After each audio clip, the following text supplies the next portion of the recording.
Recent reports from the war in Ukraine outline intense fighting for important eastern Ukrainian territories. While the Russian forces continue to press on, researchers told congressional members the fight is at a critical moment in the war. WENY Washington correspondent Rachel Knapp joins us live from the U.S. Capitol tonight. Rachel, what are some of your biggest takeaways from these discussions about Ukraine? Well, good evening, Renata. So their biggest concern is about public opinion. As this war continues to carry on, experts say that more Americans and some of our allies are getting a little bit more concerned about our heavy investments in this war, which means that it really does have like a financial impact on local communities, including our communities over there in Western New York. And so experts are really kind of stressing what's at stake for the global order if Russia succeeds. We are at a pivotal moment in this war. In a recent congressional hearing, the focus was on the conflict in Ukraine.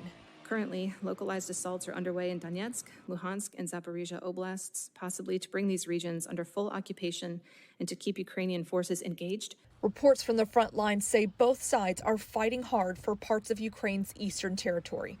Experts told senators they believe Russia will continue the fight for a long time to achieve Russian President Vladimir Putin's goal of conquering Ukraine altogether. At a minimum, Russia wants to get total control of the Donbass region, the Donetsk and Luhansk provinces, which have been partially occupied by Russia since 2014.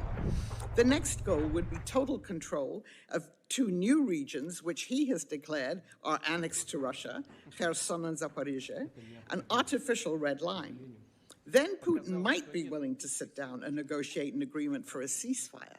But make no mistake, that would only be temporary. While other European allies have contributed to Ukraine's efforts, the U.S. has been the biggest supplier.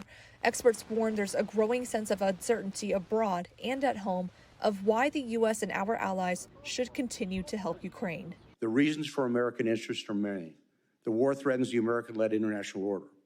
We cannot be secure in our leadership role if we allow a war of regression to progress and persist in a major sovereign state with the potential of a Russian victory. This is about international stability and a world in which rules are observed, rather than the disruptive world Putin wants, one where there are no rules.